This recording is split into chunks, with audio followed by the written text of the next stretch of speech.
जय हिंद दोस्तों, आज आप लोग के लिए लेकर आए हैं 10th बायोलॉजी का चैप्टर नंबर 8 का ऑब्जेक्टिव क्वेश्चन। अगर आप 2023 में एग्ज़ाम देने वाले हैं तो आपके लिए बहुत ही महत्वपूर्ण वीडियो है। अगर आप ये ऑब्जेक्टिव सीरीज़ देख ले रहे हैं पूरा वीडियो तो आपका एक भी ऑब्जेक्टिव नहीं छूटेगा। चलिए वीडियो को स्टार्ट करते हैं। पहला क्वेश्चन है, पुष्पी पादपों में लैंगिक जनन होता है तो किसके द्वारा होता है, ये पूछ रहा है। तो ये जो होता है फूलों के द्वारा, क्योंकि फूलों में ही नर जननांग और मादा जननांग होता है। तो इसका राइट ऑप्शन क्या हो जाएगा? Option number B. 2 number question देखिए क्या दिया है, मानव मादा का जनन तंत्र का भाग नहीं है। मतलब कि पूछ रहा है कि कौन सा ऑप्शन जो है मानव मादा का जनन तंत्र का भाग नहीं है, यानी कि नर का है। तो इसका राइट ऑप्शन हो जाएगा ऑप्शन नंबर सी, शुक्रवाहिका। वैस डिफरेंस जो होता है मेल में होता है, फीमेल में नहीं होता है। नर युग्मक एवं मादा युग्मक के संलयन को क्या कहते हैं? तो नर युग्मक और मादा युग्मक जब एक दूसरे से मिलते हैं तो उसको उस क्रिया का हम लोग निषेचन कहते हैं, फर्टिलाइजेशन। ठीक है, राइट ऑप्शन क्या हो जाएगा? Option number B. चलिए 4 नंबर क्वेश्चन देखिए क्या है, क्या कह रहा है, निम्नलिखित में से कौन एक लिंगी पादप का उदाहरण है? तो इसका राइट ऑप्शन हो जाएगा ऑप्शन नंबर ए, सी, पपीता। ये जो होता है एक लिंगी पादप का उदाहरण है। 5 नंबर क्या दिया है, मुकुलन द्वारा प्रजनन किस में होता है?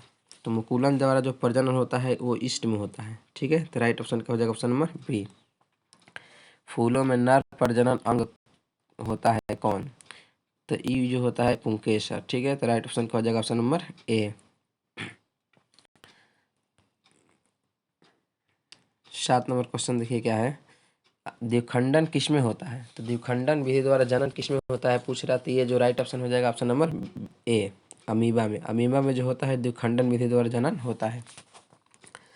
निम्न में से किस जीव में बहुविखंडन होता है? तो इसका राइट ऑप्शन हो जाएगा ऑप्शन नंबर सी, मलेरिया परजीवी, जो जिसे हम लोग प्लाज्मोडियम कहते हैं। ब्रायोफाइलम के कौन से भाग में कायिक परिवर्धन होता है? तो ये पत्तियों द्वारा होता है। ठीक है, तो राइट ऑप्शन का हो जाएगा ऑप्शन नंबर ए। मानव मादा में निषेचन कहाँ होता है पूछ रहा है।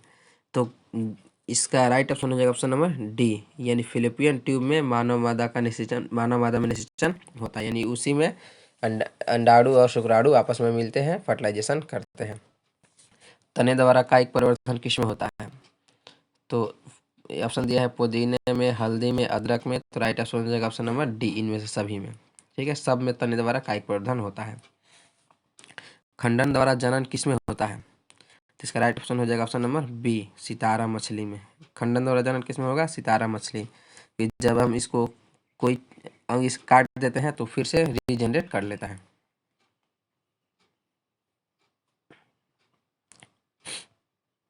चलिए 13 नंबर क्वेश्चन देखिए क्या दिया है, कायिक परिवर्धन संभव है, यानी कायिक परिवर्धन किसके द्वारा होता है? जड़ द्वारा, तना द्वारा, पत्ती द्वारा, उपरोक्त सभी द्वारा, यानी कि राइट ऑप्शन हो जाएगा ऑप्शन नंबर डी, सभी के द्वारा। तने पर अपस्थानी कलियां पाई जाती है किस में? पुदीने में, आलू में, ब्रायोफाइलम में, सभी में। तो इसका राइट ऑप्शन हो जाएगा ऑप्शन नंबर बी, आलू में। मुकुलन द्वारा अलैंगिक जनन किस में होता है? मुकुलन द्वारा अलैंगिक जनन होता है हाइड्रा में। तो राइट ऑप्शन हो जाएगा ऑप्शन नंबर ए। चलिए 16 नंबर क्वेश्चन देखिए क्या है, अलैंगिक जनन मुकुलन द्वारा होता है, यानी किस में मुकुलन द्वारा अलैंगिक जनन होता है? तो ये जो राइट ऑप्शन हो जाएगा ऑप्शन नंबर बी, ईस्ट में। निम्न में से कौन मानव मादा जनन तंत्र का भाग नहीं है? यानी कि मानव मादा का नहीं है तो नर का है, यानी कि राइट ऑप्शन का हो जाएगा ऑप्शन नंबर सी, शुक्रवाहिका। वैस डिफरेंस। पराग कोष किस में बनते हैं? तो पराग कोष जो है पराग कोष में क्या बनते हैं? तो पराग कोष में परागकण का निर्माण होता है। ठीक है, जो पादप का नर गैमेट होता है। एड्स रोग का प्रमुख कारण क्या है? तो एड्स रोग का प्रमुख कारण है असुरक्षित यौन संपर्क। तो राइट ऑप्शन क्या हो जाएगा ऑप्शन नंबर ए। पंखुड़ियों का रंग अधिकतर कैसा होता है? तो पंखुड़ियों का रंग अधिकतर हरा होता है। तो राइट ऑप्शन क्या हो जाएगा ऑप्शन नंबर बी। फूल का कौन सा भाग फल में बदलता है? तो फूल में अंडाशय जो होता है वही जो है फल में बदलता है। तो इसका राइट ऑप्शन क्या हो जाएगा ऑप्शन नंबर सी। भ्रूण के जिस भाग से तना पत्तियां बनती है उसे क्या कहते हैं? तो भ्रूण के जिस भाग से तना पत्तियां बनती है उसे हम लोग प्रांकुर कहते हैं। तो राइट ऑप्शन क्या हो जाएगा option number B.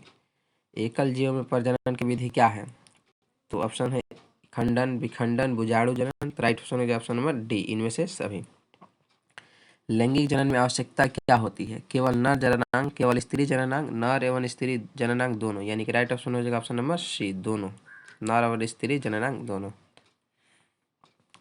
26 number question क्या कह रहा है? पुंकेसर पुष्प का कौन सा जननांग है?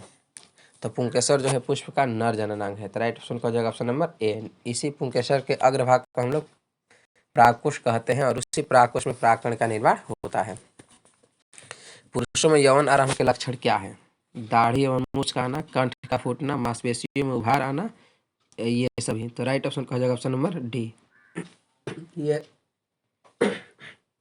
ये सभी। स्त्रियों में यौन आरंभ के लक्षण क्या है?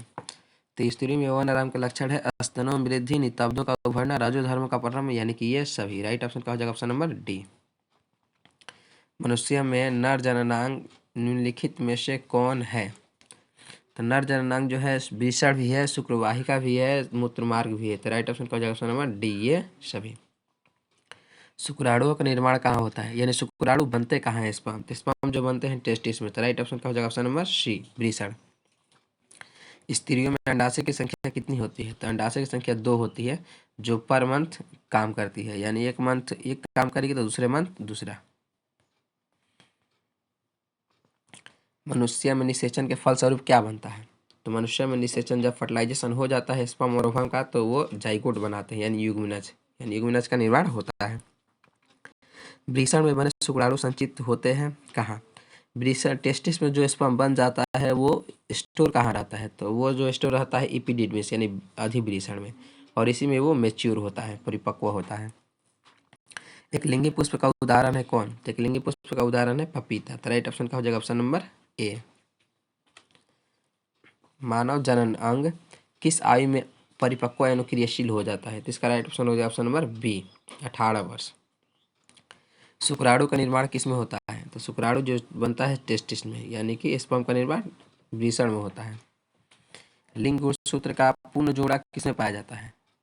तो ये जो है राइट ऑप्शन इसका हो जाएगा ऑप्शन नंबर बी, स्त्री में, क्योंकि पुरुष में एक्स वाई होता है और स्त्री में एक्स एक्स होता है। इसका मतलब राइट ऑप्शन क्या हो जाएगा ऑप्शन नंबर बी, पूर्ण जोड़ा पाया जाता है। हाइड्रा में प्रजनन की विधि निम्नलिखित में से कौन है? तो हाइड्रा में जो प्रजनन होता है वो मुकुलन द्वारा होता है, ठीक है। हाइड्रा के शरीर पे मुकुल निकल जाता है और कुछ दिन बाद वो अपना फिर से नया जीव बना लेता है, बाहर अलग हटकर। पुष्प का कौन सा भाग परागकण बनाता है? तो पुष्प का राइट ऑप्शन हो जाएगा पुंकेसर, यानी पुंकेसर के अग्रभाग परागकोश में क्या बनता है? परागकण का निर्माण होता है। तो इसका राइट ऑप्शन क्या हो जाएगा ऑप्शन नंबर सी। अगला दिया है गन्ना, गुलाब एवं अंगूर के कृषि में किस जनन विधि का उपयोग किया जाता है? तो ये जो उपयोग होता है कायिक विधि द्वारा, यानी कायिक विधि द्वारा ये सब का खेती की जाती है।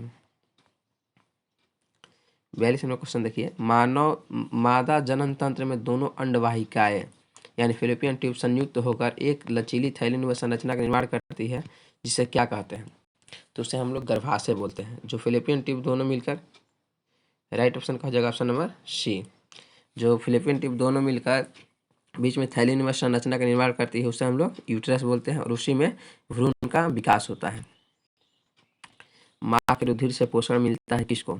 तो माँ के रुधिर से जो न्यूट्रिशन मिलता है वो भ्रूण को मिलता है प्लेसेंटा के द्वारा, यानी प्लेसेंटा के माध्यम भ्रूण को जितना भी न्यूट्रिशन मिलना रहता है उसमें से ब्लड के थ्रू, ब्लड में से मिल जाता है। मानव मादा में गर्भकाल का समय क्या होता है?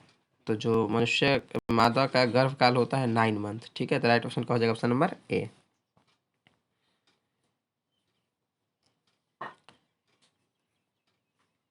ऋतुस्राव या राजोधर्म का समय होता है, तो राइट ऑप्शन हो जाएगा ऑप्शन नंबर ए, 3 से 5 दिन। निषेचन क्रिया के पश्चात युग्मनज में क्या बनता है? तो निषेचन क्रिया के पश्चात युग्मनज में भ्रूण, युग्मनज से क्या बनता है? तो भ्रूण का निर्माण होता है, ठीक है। राइट ऑप्शन का हो जाएगा ऑप्शन नंबर बी। वह परिक्रम जिसके द्वारा जीव अपनी जैसी संतानों की उत्पत्ति करते हैं क्या कहलाता है? तो उस विधि को हम लोग जनन कहते हैं। जनन के माध्यम से जीव जो है अपने जैसी नई संतान की उत्पत्ति करते हैं। 48वां क्वेश्चन देखिए, जनन कितने प्रकार का होता है? तो जनन जो होता है दो प्रकार का होता है, लैंगिक जनन और अलैंगिक जनन। राइट ऑप्शन का हो जाएगा ऑप्शन नंबर ए। लैंगिक जनन में दो जनक भाग लेते हैं, यानी दो जीव भाग लेते हैं, और अलैंगिक जनन में एक जीव। इनमें कौन अलैंगिक जनन की विधि है? विखंडन, मुकुलन, बीजाणु जनन, इनमें सभी। तो राइट ऑप्शन का हो जाएगा ऑप्शन नंबर डी, इनमें से सभी। किस प्रकार के जनन में जनक के शरीर से कलिका निकलती है? तो ये जो राइट ऑप्शन हो जाएगा ऑप्शन नंबर ए, मुकुलन विधि द्वारा मुकुलन में जनक के शरीर से कलिका बाहर निकलती है। 51 नंबर क्वेश्चन देखिए क्या दिया है, परागकोश में पाए जाते हैं। तो परागकोश में परागकण पाए जाते हैं, ठीक है। तो राइट ऑप्शन का हो जाएगा ऑप्शन नंबर सी। स्त्रीकेसर के आधारीय भाग को क्या कहते हैं? तो स्त्रीकेसर के आधारीय भाग को अंडाशय कहते हैं। तो राइट ऑप्शन का हो जाएगा ऑप्शन नंबर बी। पुंकेसर के अग्र भाग को क्या कहते हैं? तो पुंकेसर के जो अगला भाग होता है उसे हम लोग परागकोश कहते हैं, ठीक है। तो राइट ऑप्शन का हो जाएगा ऑप्शन नंबर वी। निषेचन क्रिया किस जीव में मुख्यतः होती है? तो निषेचन की क्रिया जो होती है पुष्पी पादप एवं जंतुओं में होती है, ठीक है। तो राइट ऑप्शन का हो जाएगा ऑप्शन नंबर सी। निषेचन के फलस्वरूप अंडाशय की दीवारें क्या बनाती हैं? तो निषेचन के फलस्वरूप जो अंडाशय की दीवार होती है वो फल का निर्माण करती हैं, ठीक है।